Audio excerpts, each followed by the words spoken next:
तो आइए शुरू करते हैं उपन्यास गोदान खंड 27।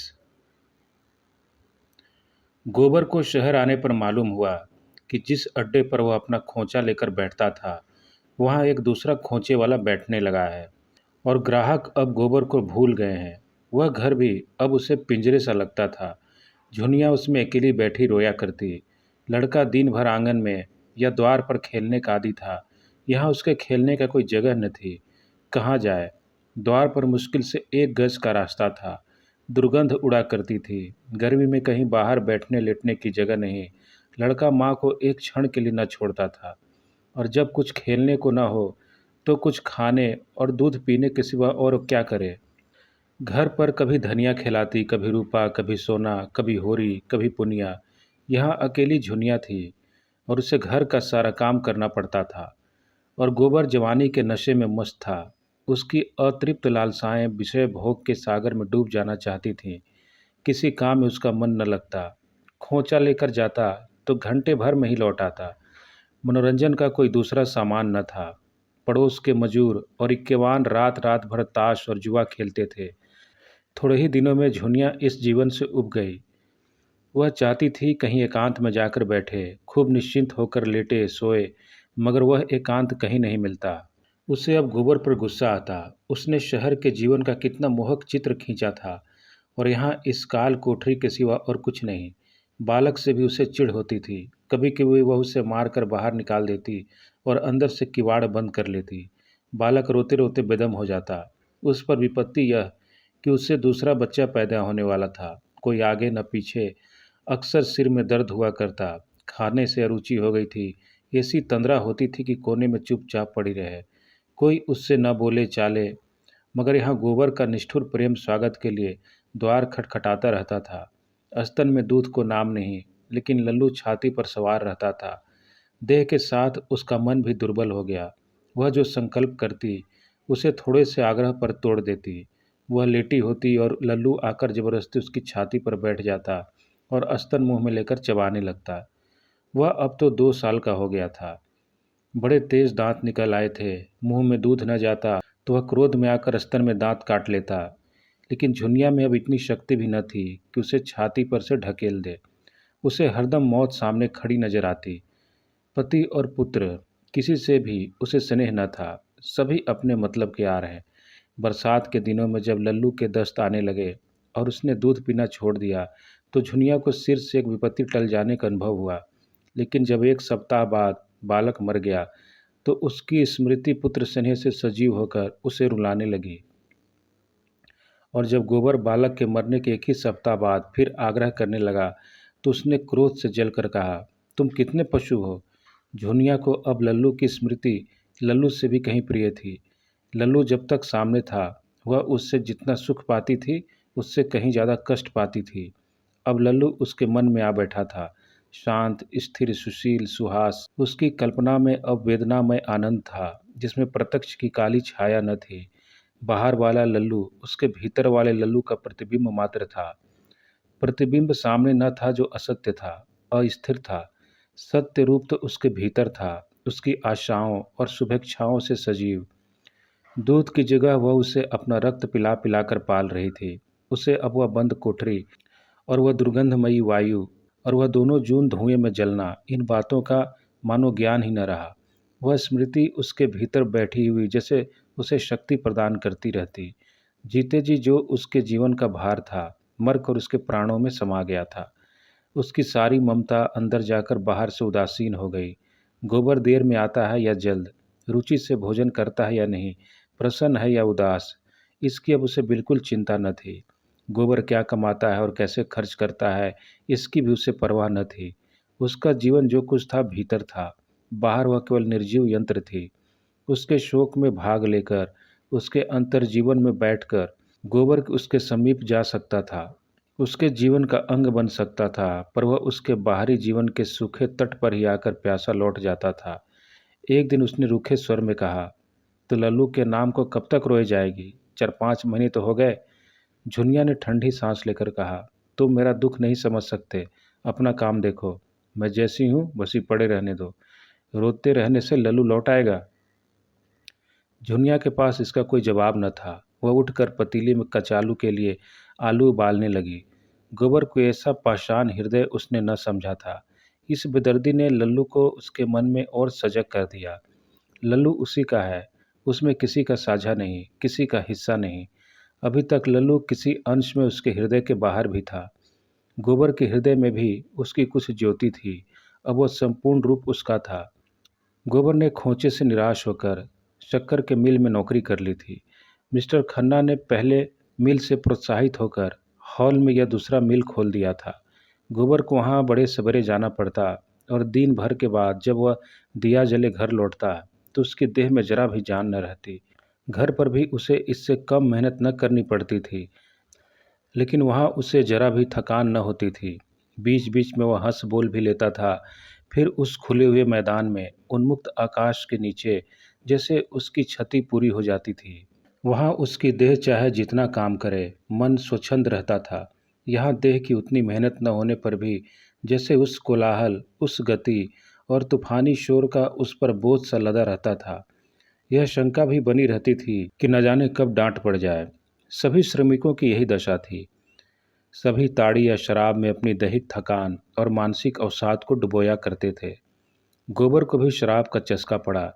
घर आता तो नशे में चूर और पहर रात गए, और आकर कोई न कोई बहाना खोजकर झुनिया को गालियां देता, घर से निकालने लगता और कभी कभी पीट भी देता।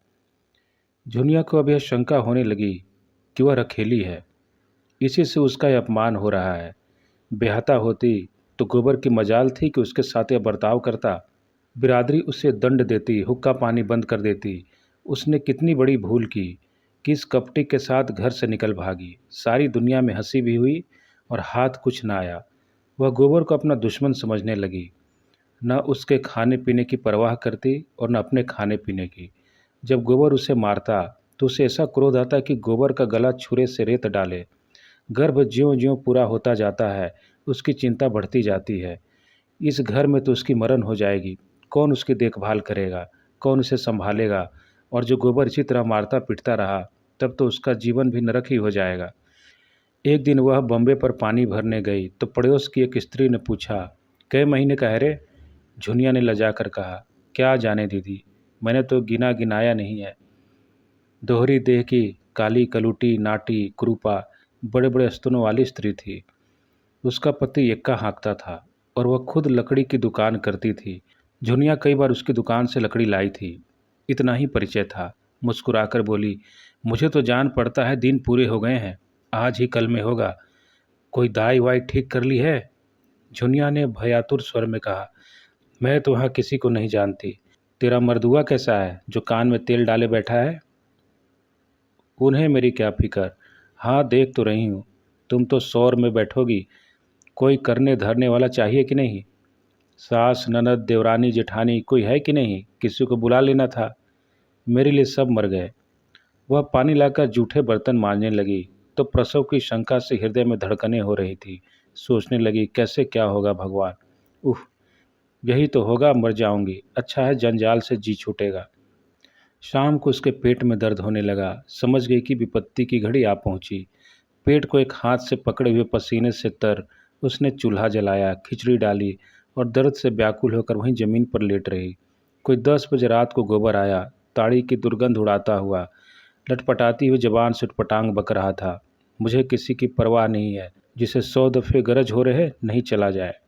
मैं किसी का ताव नहीं सह सकता। मैं माँ बाप का ताव नहीं सहा, जिसने जन्म दिया, तब दूसरों का ताव क्यों सहूँ?" जमादार आंखें दिखाता है। यहाँ किसी की धौंस सहने वाला नहीं है। लोगों ने पकड़ न लिया होता तो खून पी जाता, खून। कल देखूंगा बच्चा को। फांसी ही तो होगी। दिखा दूंगा कि मर्द कैसे मरते हैं। हंसता हुआ, करता हुआ, मूछों पर ताव देता हुआ, फांसी के तख्ते पर जाऊं तो सही। औरत की जात कितनी बेवफा होती है। खिचड़ी डाल दी और टांग पसार कर सो रही है। कोई खाए न खाए उसकी बला से। आप मज़े से फुलके उड़ाती है। मेरे लिए खिचड़ी। सता ले जितना सताते बने। तुझे भगवान सताएंगे जो न्याय करते हैं। उसने झुनिया को जगाया नहीं, कुछ बोला भी नहीं। चुपके से खिचड़ी थाली में निकाली और 2-4 कौर निगलकर बरामदे में लेट रहा। पिछले पहर उसे सर्दी लगी। कोठरी में कंबल लेने गया तो झुनिया के कराहने की आवाज़ सुनी। नशा उतर चुका था। पूछा, कैसा जी है झुनिया? कहीं दर्द है क्या? हाँ, पेट में जोर से दर्द हो रहा है। तूने पहले क्यों नहीं कहा? अब इस वक्त कहाँ जाऊँ? किससे कहती? मैं क्या मर गया था? तुम्हें मेरे मरने जीने की क्या चिंता? गोबर घबराया। कहाँ दाई खोजने जाए? इस वक्त वह आने ही क्यों लगी? घर में कुछ है भी तो नहीं? चुड़ैल ने पहले बता दिया होता तो किसी से 2-4 रुपए मांग लेता। इन्हीं हाथों में 100-50 रुपए हरदम पड़े रहते थे। 4 आदमी खुशामद करते थे। इस कुलक्षणी के आते ही जैसे लक्ष्मी रूठ गई। टके टके को मोहताज हो गया। सहसा किसी ने पुकारा, यह क्या तुम्हारी घरवाली कराह रही है? दर्द तो नहीं हो रहा है? यह वही मोटी औरत थी जिससे आज झुनिया की बातचीत हुई थी। घोड़े को दाना खिलाने उठी थी। झुनिया का कराहना सुनकर पूछने आ गई थी। गोबर ने बरामदे में जाकर कहा, पेट में दर्द है, छटपटा रही है, यहाँ कोई दाई मिलेगी? वह तो मैं आज उसे देख कर ही समझ गई थी। दाई कच्ची सराय में रहती है, लपक कर बुला लाओ, कहना जल्दी चल, तब तक मैं यहीं बैठी हूँ। मैंने तो कच्ची सराय नहीं देखी, किधर है? अच्छा तुम उसे पंखा झलते रहो, मैं बुलाए लाती हूँ। यही कहते हैं अनाड़ी आदमी किसी काम का नहीं, पूरा पेट और दाई की खबर नहीं। यह कहती हुई वह चल दी। इसके मुंह पर तो लोग इसे चूहिया कहते हैं, यही इसका नाम था, लेकिन पीठ पीछे मोटल्ली कहा करते थे। किसी को मोटल्ली कहते सुन लेती थी तो उसके 7 पुरखों तक चढ़ जाती थी। गोबर को बैठे 10 मिनट भी न हुए होंगे कि वह लौट आई और बोली, अब संसार में गरीबों का कैसे निवाह होगा? रांड कहती है 5 रुपये लूँगी तब चलूँगी, और 8 आने रोज, 12वें दिन एक साड़ी। मैंने कहा तेरा मुंह झुलस दूँ, तू जा चूल्हे में, मैं देख लूँगी। 12 बच्चों की माँ यूं ही नहीं हो गई हूँ। तुम बाहर आ जाओ गोवर्धन, मैं सब कर लूँगी। बखत पड़ने पर आदमी ही आदमी के काम आता है। 4 बच्चे जना लिए तो दाई बन बैठी।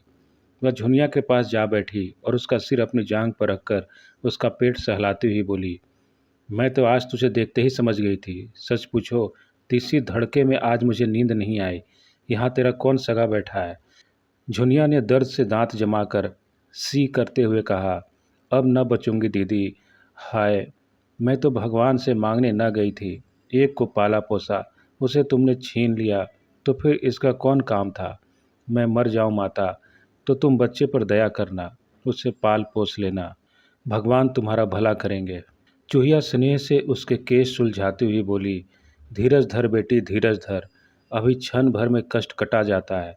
तू भी तो जैसे चुप्पी साध ली थी, इसमें किस बात की लाज? मुझसे बता दिया होता तो मैं मौलवी साहब के पास से तावीज़ ला देती, वही मिर्जा जी जो इस हाते में रहते हैं।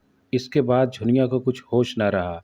9 बजे सुबह उसे होश आया तो उसने देखा चूहिया शिशु को लिए बैठी है और वह साफ साड़ी पहने लेटी हुई है। ऐसी कमजोरी थी मानो देह में रक्त का नाम न हो। चूहिया रोज सवेरे आकर झुनिया के लिए हरीरा और हलवा पका जाती और दिन में भी कई बार आकर बच्चे को उपटन मल जाती और ऊपर से दूध पिला जाती। आज चौथा दिन था पर झुनिया के स्तनों में दूध न उतरा था। शिशु रो रो कर गला फाड़ लेता था क्योंकि ऊपर का दूध उसे पचता न था। एक क्षण को भी चुप न होता था। चूहिया अपना स्तन उसके मुंह में देती, बच्चा एक क्षण चूसता, पर जब दूध न निकलता तो फिर चीखने लगता। जब चौथे दिन सांझ तक भी झुनिया के दूध न उतरा तो चूहिया घबराई। बच्चा सूखता चला जाता था। नखास पर एक पेंशनर डॉक्टर रहते थे। चूहिया उन्हें ले आए। डॉक्टर ने देखभाल कर कहा, इसकी देह में तो खून है ही नहीं, दूध कहाँ से आए? समस्या जटिल हो गई। देह में खून लाने के लिए महीनों पुष्टिकारक दवाएं खानी पड़ेंगी, तब कहीं दूध उतरेगा। तब तक तो इस मांस के लोथड़े का ही काम तमाम हो जाएगा। पर रात हो गई थी। गोबर ताड़ी पिए ओसारे में पड़ा था। चूहिया बच्चे को चुप कराने के लिए उसके मुंह में अपनी छाती डाली हुई थी कि सहसा उसे ऐसा मालूम हुआ कि उसकी छाती में दूध आ गया है। प्रसन्न होकर बोली, ले झुनिया, अब तेरा बच्चा जी जाएगा, मेरे दूध आ गया। झुनिया ने चकित होकर कहा, तुम्हें दूध आ गया? नहीं री, सच। मैं तो नहीं पतियाती, देख ले। उसने अपना स्तन दबाकर दिखाया। दूध की धार फूट निकली।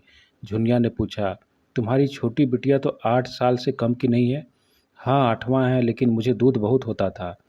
इधर तो तुम्हें कोई बाल बच्चा नहीं हुआ। वही लड़की पेट पोछनी थी, छाती बिल्कुल सूख गई थी, लेकिन भगवान की लीला है और क्या। अब से चूहिया 4-5 बार आकर बच्चे को दूध पिला जाती। बच्चा पैदा तो हुआ था दुर्बल, लेकिन चूहिया का स्वस्थ दूध पीकर गदराया जाता था। एक दिन चूहिया नदी स्नान करने चली गई। बच्चा भूख के मारे छटपटाने लगा।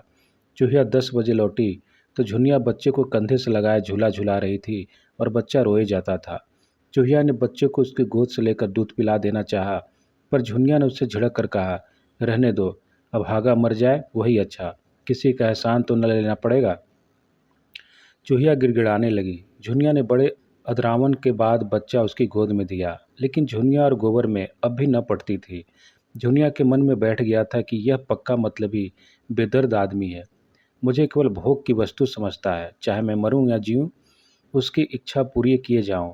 उसे बिल्कुल गम नहीं, सोचता होगा यह मर जाएगी तो दूसरी लाऊंगा। मैं ऐसे ही अल्हड़ थी कि तुम्हारे फंदे में आ गई, तब तो पैरों पर सिर रखे देता था। यहाँ आते ही न जाने क्यों जैसे इसका मिजाज ही बदल गया। जाड़ा आ गया था, पर न ओढ़न न बिछावन। रोटी दाल से जो 2-4 रुपए बचते, ताड़ी मुड़ जाते थे। एक पुराना लिहाफ था, दोनों उसी में सोते थे, लेकिन फिर भी उसमें 100 कोस का अंतर था। दोनों एक ही करवट में रात काट देते। गोबर का जी शिशु को गोद में लेकर खिलाने के लिए तरस कर रह जाता था। कभी कभी वह रात को उठाकर उसका प्यारा मुखड़ा देख लिया करता था, लेकिन झुनिया की ओर से उसका मन खींचता था। झुनिया भी उससे बात न करती, न उसकी कुछ सेवा ही करती, और दोनों के बीच में यह मालिन्य समय के साथ लोहे के मोचेर की भांति गहरा, दृढ़ और कठोर होता जाता था। दोनों एक दूसरे की बातों का उल्टा ही अर्थ निकालते, वही जिससे आपस का द्वेष और भड़के, और कई दिनों तक एक एक वाक्य को मन में पाले रहते और उसे अपना रक्त पिला पिलाकर एक दूसरे पर झपट पड़ने के लिए तैयार करते रहते, जैसे शिकारी कुत्ते हों। उधर गोबर के कारखाने में आए दिन एक न एक हंगामा उठता रहता था। अब की बजट में शक्कर पर ड्यूटी लगी थी। मिल के मालिकों को मजूरी घटाने का अच्छा बहाना मिल गया। ड्यूटी से अगर 5 की हानि थी तो मजूरी घटा देने से 10 का लाभ था। इधर महीनों से इस मिल में भी यही मसला छिड़ा हुआ था। मजूरों का संघ हड़ताल करने को तैयार बैठा हुआ था। इधर मजूरी घटी और उधर हड़ताल हुई। उसे मजूरी में थेले की कटौती भी स्वीकार न थी। जब इस तेजी के दिनों में मजूरी में एक थेले की भी बढ़ती नहीं हुई, तो अब वह घाटे में क्यों साथ दे। मिर्जा खुर्शेद संघ की सभापति और पंडित ओंकारनाथ बिजली संपादक मंत्री थे। दोनों ऐसी हड़ताल कराने पर तुले हुए थे कि मिल मालिकों को कुछ दिन याद रहे। मजदूरों को भी हड़ताल से क्षति पहुंचेगी, यहाँ तक कि हजारों आदमी रोटियों को भी मोहताज हो जाएंगे। इस पहलू की ओर उनकी निगाह बिल्कुल न थी, और गोबर हड़तालियों में सबसे आगे था। उदंड स्वभाव का था ही, ललकारने की जरूरत थी, फिर वह मरने मारने को न डरता था। एक दिन झुनिया ने उसे जी कड़ा करके समझाया भी, तुम बाल बच्चे वाले आदमी हो, तुम्हारा इस तरह आग में कूदना अच्छा नहीं। इस पर गोबर बिगड़ उठा, तू कौन होती है मेरे बीच में बोलने वाली, मैं तुझसे सलाह नहीं पूछता। बात बढ़ गई और गोबर ने झुनिया को खूब पीटा। चूहिया ने आकर झुनिया को छुड़ाया और गोबर को डांटने लगी। गोबर के सिर पर शैतान सवार था। लाल लाल आंखें निकाल कर बोला, तुम मेरे घर में मत आया करो चूहा, तुम्हारे आने का कुछ काम नहीं। चूहिया ने व्यंग के साथ कहा, तुम्हारे घर में ना आऊँगी तो मेरी रोटियां कैसे चलेंगी, यहीं से मांग चांग कर ले जाती हूँ, तब तवा गर्म होता है। मैं न होती लाला तो यह बीबी आज तुम्हारी लातें खाने के लिए बैठी न होती। गोबर घूंसा तान कर कहा, मैंने कह दिया मेरे घर में ना आया करो, तुमने इस चुड़ैल का मिजाज आसमान पर चढ़ा दिया है। चूहिया वहीं डटी हुई निशंक खड़ी थी, बोली, अच्छा अब चुप रहना गोबर, बेचारी अधमरी लड़की औरत को मार कर तुमने कोई बड़ी जमामर्दी का काम नहीं किया है। तुम उसके लिए क्या करते हो कि तुम्हारी मार से है, एक रोटी खिला देते हो इसलिए। अपने भाग बखानो कि ऐसी गौ औरत पा गए हो, दूसरी होती तो तुम्हारे मुंह में झाड़ू मारकर निकल गई होती। मोहल्ले के लोग जमा हो गए और चारों ओर से गोबर पर फटकारें पड़ने लगी। वही लोग जो अपने घरों में अपनी स्त्रियों को रोज पीटते थे, इस वक्त न्याय और दया के पुतले बने हुए थे। चूहिया और शेर हो गई और फरियाद करने लगी, दाढ़ीजार कहता है मेरे घर ना आया करो, बीवी बच्चा रखने वाला है, यह नहीं जानता कि बीवी बच्चों को पालना बड़े गुर्दे का काम है। इससे पूछो मैं न होती तो आज यह बच्चा जो बछड़े की भांति कुलेलें कर रहा है कहाँ होता। औरत को मारकर जवानी दिखाता है। मैं न हुई तेरी बीवी, नहीं यही जूती उठाकर मुंह पर तड़तड़ जमाती और कोठरी में ढकेल कर बाहर से किवाड़ बंद कर देती, दाने को तरस जाते। गोबर झल्लाया हुआ अपने काम पर चला गया। चूहिया औरत न होकर मर्द होती तो मजा चखा देता, औरत के मुंह क्या लगे। मील में असंतोष के बादल घने होते जा रहे थे। मजदूर बिजली की प्रतियां जेब में लिए फिरते और जरा भी अवकाश पाते तो दो तीन मजदूर मिलकर उसे पढ़ने लगते। पत्र की बिक्री खूब बढ़ रही थी। मजदूरों के नेता बिजली कार्यकाल में आधी रात तक बैठे हड़ताल की स्कीमें बनाया करते और प्रातःकाल जब पत्र में यह समाचार मोटे मोटे अक्षरों में छपता तो जनता टूट पड़ती और पत्र की कापियां दूने तुगने दाम पर बिक जाती। उधर कंपनी के डायरेक्टर भी अपनी घात में बैठे हुए थे। हड़ताल हो जाने में ही उनका हित था। आदमियों की कमी तो है नहीं, बेकारी बढ़ी हुई है। इसके आधे वेतन पर ऐसे ही आदमी आसानी से मिल सकते हैं। माल की तैयारी में एकदम आधी बचत हो जाएगी। 10-5 दिन काम का हरज होगा, कुछ परवाह नहीं। आखिर यह निश्चय हो गया कि मजूरी में कमी का ऐलान कर दिया जाए। एक दिन और समय नियत कर दिया गया। पुलिस को सूचना दे दी गई। मजूरों को कानो कान खबर न थी। वे अपनी घात में थे। उसी वक्त हड़ताल करना चाहते थे जब गोदाम में बहुत थोड़ा माल रह जाए और मांग की तेजी हो। एकाएक एक दिन जब मजूर लोग शाम को छुट्टी पाकर चलने लगे तो डायरेक्टरों का ऐलान सुना दिया गया। उसी वक्त पुलिस आ गई। मजूरों को अपनी इच्छा के विरुद्ध उसी वक्त हड़ताल करनी पड़ी जब गोदाम में इतना माल भरा हुआ है कि बहुत तेज मांग होने पर भी 6 महीने से पहले न उठ सकता था। मिर्जा खुर्शीद ने यह खबर सुनी तो मुस्कुराए जैसे कोई मनस्वी योद्धा अपने शत्रु के रण कौशल पर मुग्ध हो गया हो। एक क्षण विचारों में डूबे रहने के बाद बोले, अच्छी बात है। अगर डायरेक्टरों की यही इच्छा है तो यही सही। हालतें उनके मुआफिक हैं, लेकिन हमें न्याय का बल है। वह लोग नए आदमी रखकर अपना काम चलाना चाहते हैं। हमारी कोशिश यह होनी चाहिए कि उन्हें एक भी नया आदमी न मिले। यही हमारी फतह होगी।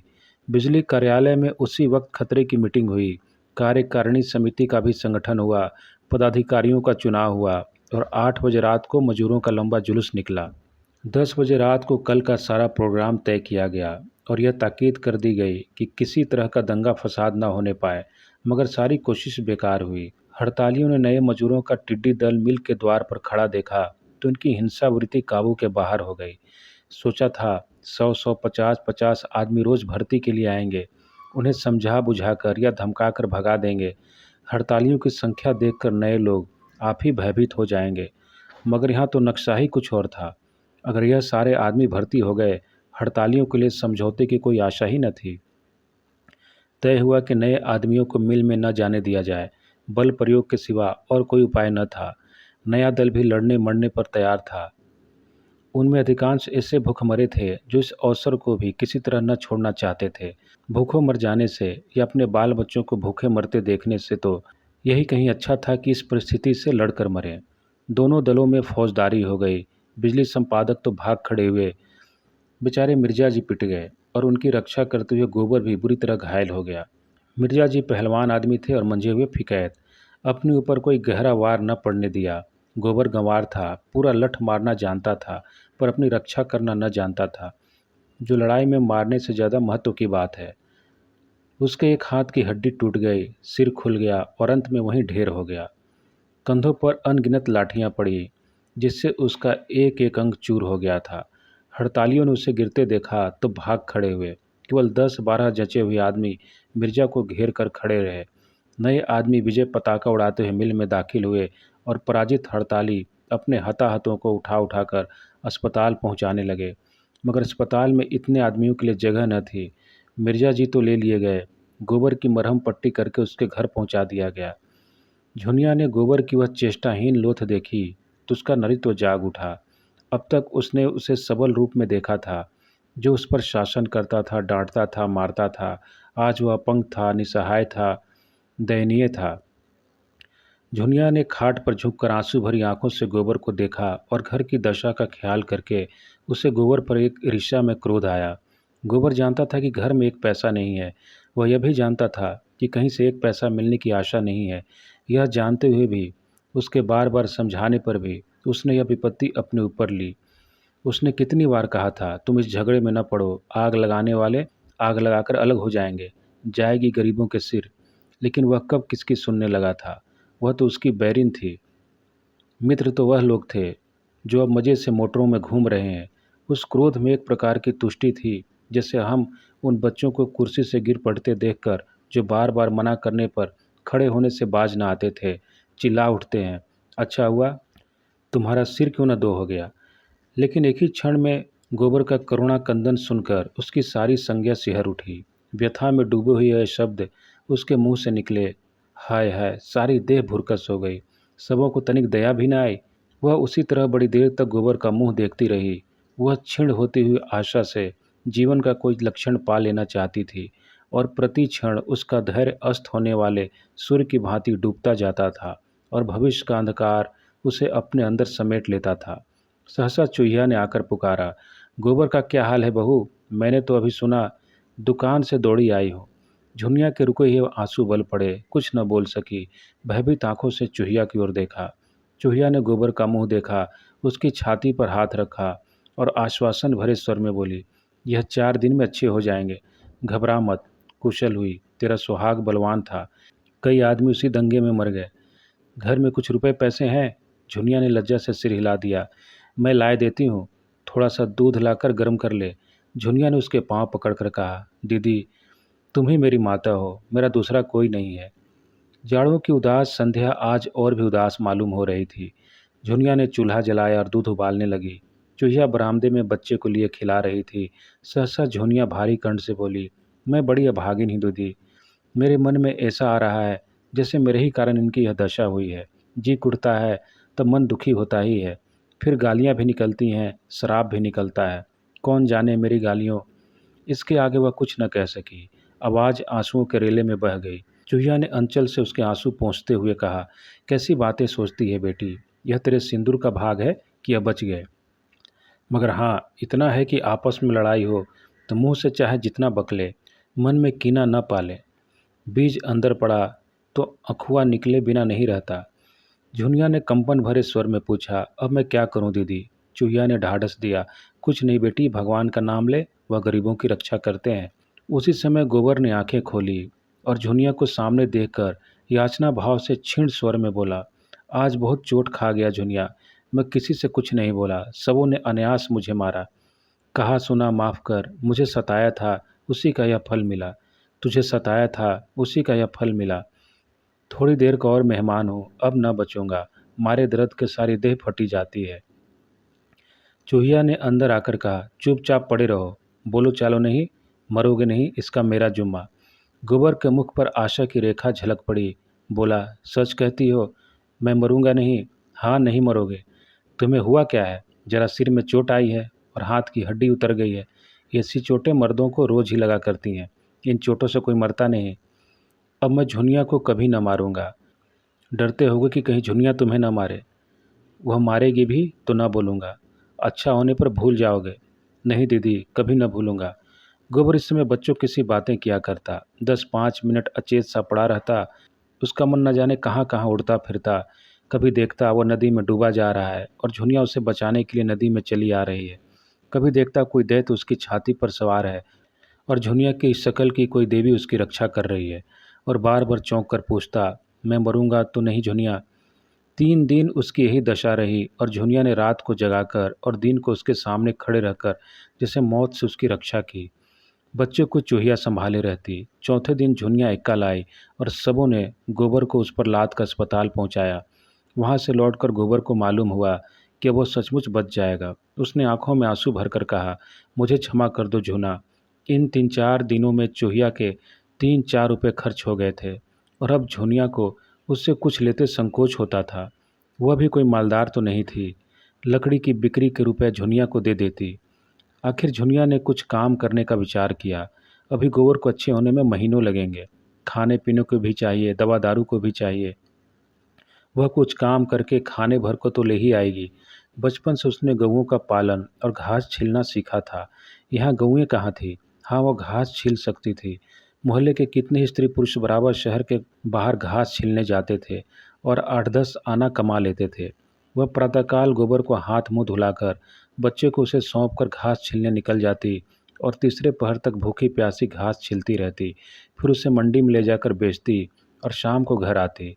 रात को भी वह गोबर की नींद सोती और गोबर की नींद जागती, मगर इतना कठोर श्रम करने पर भी उसका मन ऐसा प्रसन्न रहता मानो झूले पर बैठी गा रही है।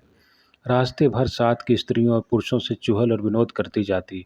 घास छीलते समय भी सबों में हंसी दिल लगी होती रहती। न किस्मत का रोना, न मुसीबत का गिला। जीवन की सार्थकता अपनों लिए कठिन से कठिन त्याग में और स्वाधीन सेवा में जो उल्लास है, उसकी ज्योति एक एक अंक पर चमकी रहती। बच्चा अपने पैरों पर खड़ा होकर जैसे तालियां बजा बजा कर खुश होता है, उसी का अनुभव वह कर रही थी। मानो उसके प्राणों में आनंद का कोई सोता खुल गया हो। और मन स्वस्थ हो तो देह कैसे अस्वस्थ रहे। उस एक महीने में जैसे उसका कायाकल्प हो गया हो। उसके अंगों में अब शिथिलता नहीं, चपलता है, लचक है और सुकुमारता है। मुख पर वह पीलापन नहीं रहा, खून की गुलाबी चमक है।